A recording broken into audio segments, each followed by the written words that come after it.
I take refuge in the one bright mind. I take refuge in the wisdom of my teachers, starting with Shakyamuni Buddha. So we're continuing doing a series of talks on the Mumonkan. The Mumonkan is called the Gateless Gate. It's one of the classic collections of koans. Classic collections of, sometimes they're translated as teaching stories or paradoxical, really they're little tests and they're little measures. So what a koan is we're practicing and then we say, well, okay, I think I have a little sense of the oneness of things or the emptiness of things or the spaciousness of things or true reality. And then a koan comes up and says, well, okay, you may see the oneness of things, but how does that reflect in this story? Here's the challenge. Can you see that, not just as an abstract thing, but can you actually see it vividly and presently? So each koan has a little challenge into it. Each koan is a practice tool to say, okay, what's the wisdom here, and how does it apply to me? So the case we're doing this evening from the Mumonkan is case number 6. Shakyamuni holds up a flower. And as most of you have heard, this particular collection of koans has 3 parts. It has the koan, Mumon, who collected this, as a commentary, and then there's a poem that he also did. And here's the koan. Long ago, when the world-honored one, that's the Buddha, was at Mount Grdhrakuta to give a talk, he held up a flower before the assemblage. At this, all remained silent. The Venerable Kasho alone broke into a smile.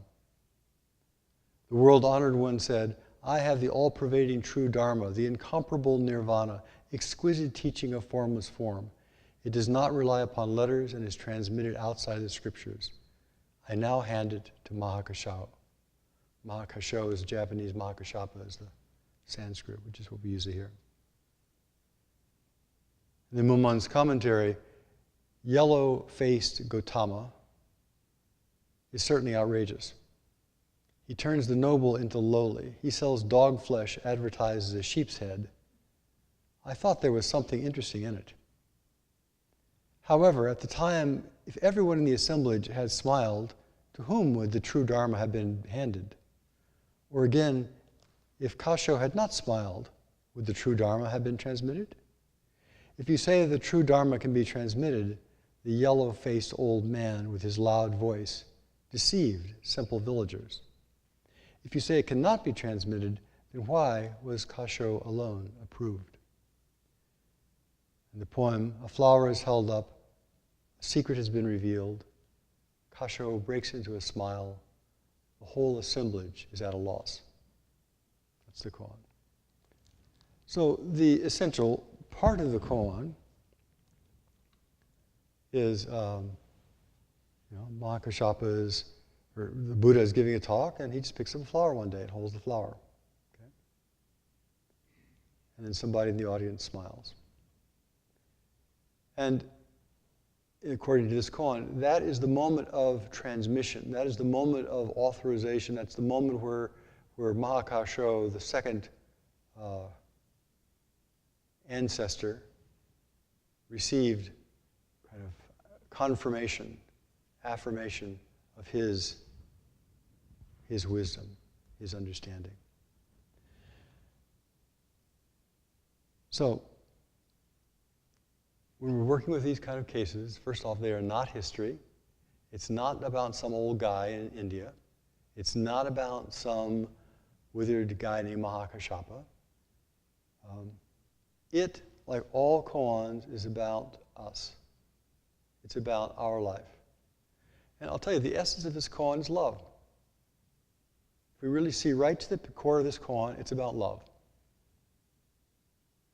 Now, to actually have that direct experience and see how that unfolds takes a certain kind of practice. It takes a practice of letting go of all of our fixed views. So normally with an ordinary mind, we hear this kind of thing and immediately we're judging, okay, the Buddha's got something special, and Mahakashyapa gets something, and I am so inadequate, and if I just get this thing, I'll be so much better. The trap with a koan, the thing that says, okay, can you really actually see to the core of this, or are you going to get caught by? And the thing that we usually get caught by is judgment. The non-dual, the oneness of things, does not have judgment. There are no two things. There's not a judger and something to be judged in one thing. There's just the thing, just the oneness. So all of the koans have some kind of trap in it that allows the judgmental mind to come in there and break, separate, fall back into an ordinary dualistic mind. Now we all just hold innumerable fixed ideas. We have these ideas that I'm so special because I'm so inadequate, or I'm so special because I'm so unique. There's an interesting series of psychology surveys where psychologists would ask people, okay, I'd like you just to consider yourself. You can all do this right now. Just consider yourself and consider the people who are around you. And I'd like you to think, do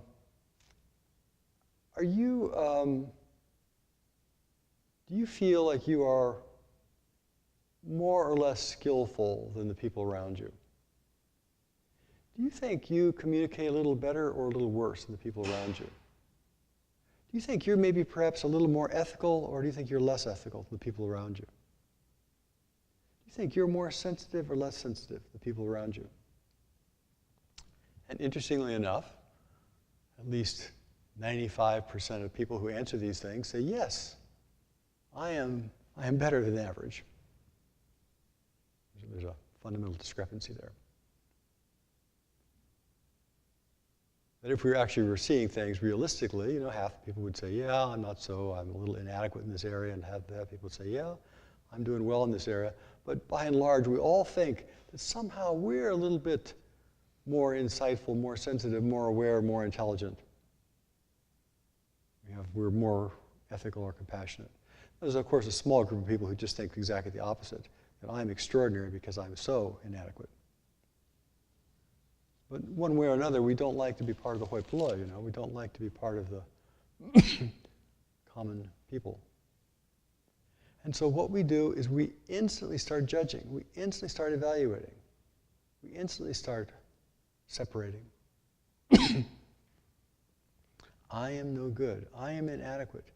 Oh, if I just had a better car, a better partner, a better house, a better dog, if I just had my health back, if I just had, no sciatica, if I could just run a marathon, if I could just, and we all have all these things that we just add on and add on and on. If only, if only, if only, if only, if only, if only, if only, if only.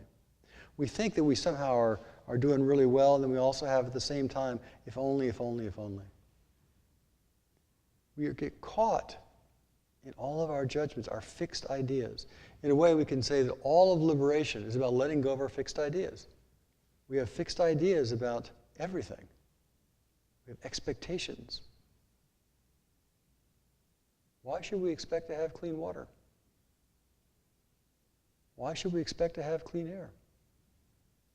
It's just an expectation in our mind. It's nice, it's great, I hope everybody does. But there is nothing in the universe that says, okay, everybody, it's written in stone, you will have clean water for the rest of your life. It doesn't work that way. So this is a koan where we have the Shakyamuni Buddha here, and we have Mahakashyapa down here, we have this flower, and we have this transmission that goes on. What is transmission? What is the acceptance, the gathering of, the awakening to wisdom? We often talk about enlightenment as an awakening to something, awakening to what is. That liberation is not about getting or getting rid of, it's about awakening.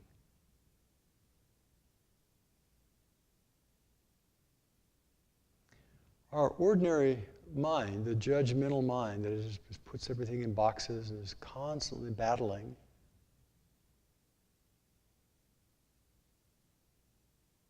often just goes through the day with just battling our life.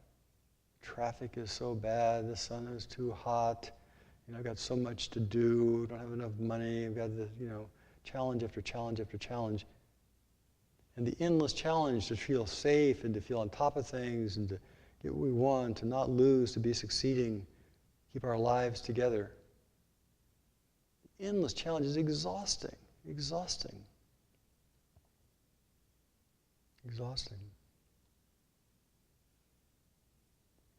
This exhaustion comes from this separation. It's true that no matter what our life is, there are times that we're tired and times that we're not tired. They're just impermanent states. They just flow through. But when we have a fixed idea, we begin thinking, oh, I am this small, gnarly, exhausted thing. I am this person at the effect of the universe. I am. And then, of course, once we are that thing, we begin to collapse and we feel, oh, my life is such a burden. Oh, it's so hard. If we have a glimpse of the oneness and spaciousness of things, that just passes through. It's not a thing. So this koan, as I keep saying, is about the non-dual. It's about non-separation. It's about the non-separation of awakening. It's about our awakening, our perfect wisdom. The Buddha represents perfect wisdom. So the Buddha sitting up front, and that means that the one who sees the Buddha and the Buddha are not two things. The thought, the thinking, and the object of the thought is one thing. So in this particular koan, the first challenge is we have to see our life as the life of perfection. And that's not a cognitive thing, because as soon as we start thinking about our life cognitively, it's a mess. All these parts are falling off, and entropy is real, and nothing is working the way it should be. So the first stage of working with the koan like this is we have to go to a place where our mind is big, it's open, it's accepting, it's present.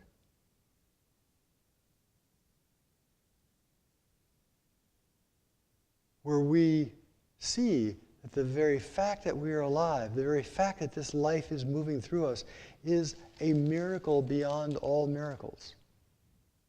That this life is not just an arbitrary, random collection, but it is a miracle beyond all miracles,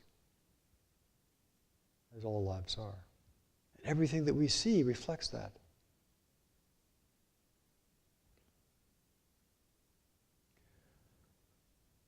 So we have to go to the place where our mind is large, it's spacious, it's clear, it's present. It is nice if you can learn how to stop your mind. Some weeks I've worked with how do people stop their mind, how do you become still. Stillness is a tool, it's not a goal, it's a tool. You can learn how to stop your mind.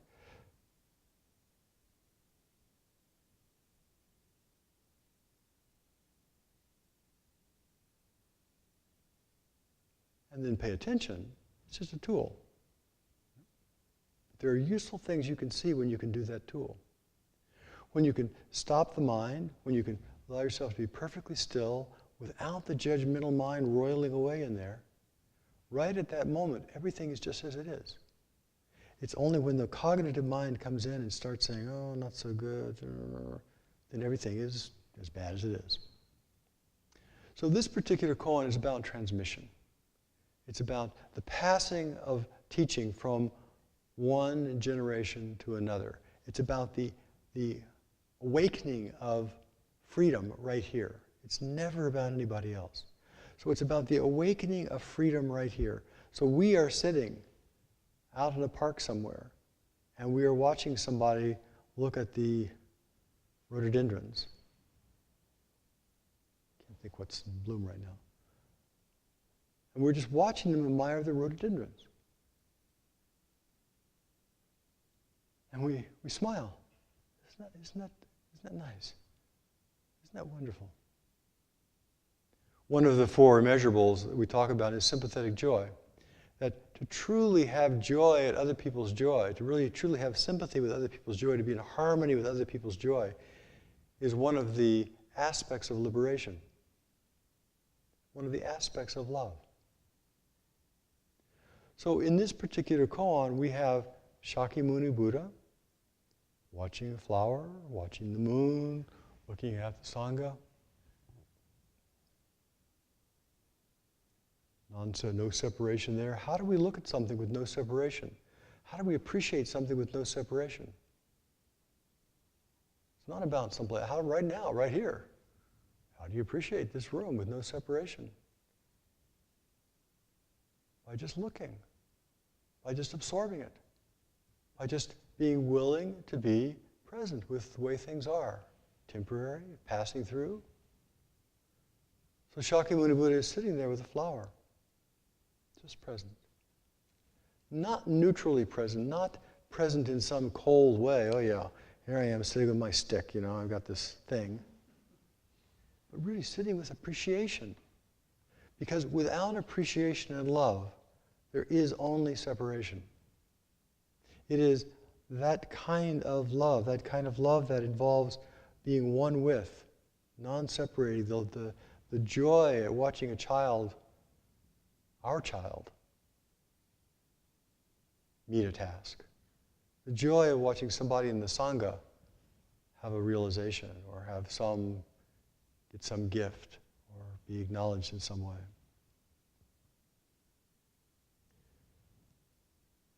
So the essence of this particular koan is love. Now, we get caught, we say, oh, Mahakashyapa, he's up there, and Buddha, Shakyamuni Buddha, he's down here. Those are just stories. Those are just about something to see. Are we going to get caught by the story? Are we actually going to be able to stay with love? Are we actually going to be able to stay with the experience of appreciation, deep gratitude, respect, and even awe? So how do you demonstrate that? How do you make that real? It's not an abstract thing. How do you make that real? That's what the koan is asking. It's asking, how do you bring this alive right here, right now? How do you make it real? Because that's what practice is about. It's about making it real. It's about making it alive, giving life to our life. So this particular koan is one of those challenges. It says, okay, first off, you got to see through the story. You got to see into what it's really talking about. It's really talking about you. Talking about your heart. Talking about your wisdom. Talking about your awakening. Okay? How do you demonstrate that? How do you express that?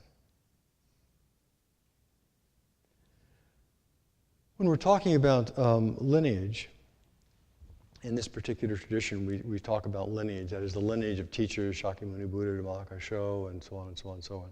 We're on the 83rd generation from 82nd or 83rd generation from Shakyamuni Buddha. And it's all made up. It's a story. So you have the name of somebody in the 12th century. What do we know about that? But the reality is that we are the culmination of a whole eon of events that where one complete total moment has led to the next complete total moment, led to the next complete total moment, led to the next complete total moment, all the way on down through the ages to right here, to this. So when we're talking about lineage, we're talking about the lineage of teachers. We can talk about it in the sense of, oh yeah, there's a series of Buddhist teachers. We can talk about it in the sense of my infinitely deep history, the infinite depth of my own life, the infinite riches of my own life. All of my progenitors had to meet the right person and have sex at the right time for 10,000 years, maybe 300,000 years, in order for me to be here. If they hadn't met the right person and didn't have sex at the right time, I wouldn't be here. You wouldn't be here. Pretty amazing. I have the all-pervading true Dharma, incomparable nirvana, exquisite teaching of formless form. It does not rely upon letters and is transmitted outside of scriptures. I now hand it to Mahakashyapa. How can you hand something that's formless? How can you hand something that doesn't rely upon anything? This koan is about a recognition, about awakening, about an awakening of love, about an awakening of appreciation.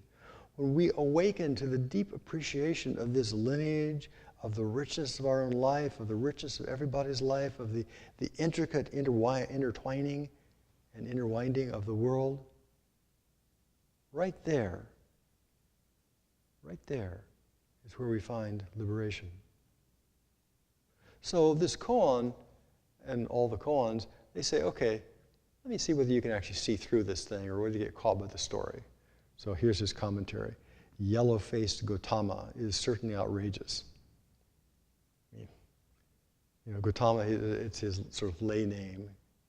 He's sort of kind of saying, yeah, this old fart is just making a mess of things.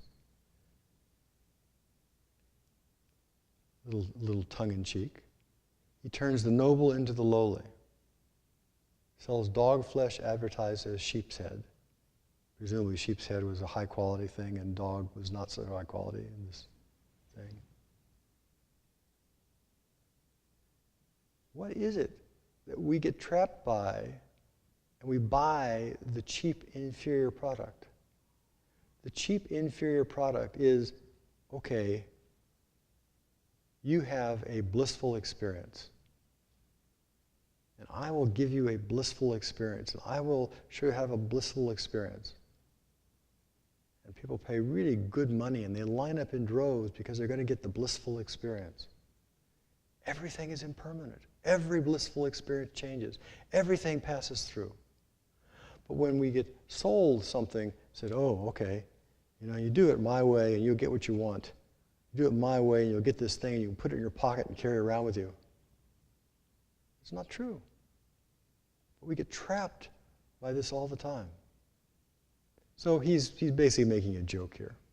He's saying, you know, Shakyamuni Buddha is outrageous. He's kind of turning everything upside down. I thought there was something interesting in it. And he goes on. So part of the essence of koans is, can we see through the persiflage? Can we see through all the hyperbole? Can we see through all the decoration right to the core? And not get sidetracked by whether he's being mean or not mean or nice or sarcastic or not sarcastic. Flower is held up and the secret has been revealed. Mahakashyapa breaks into a smile. This is about love. It's about love. The whole koan is nothing but love. Everything else is to see whether we can cut through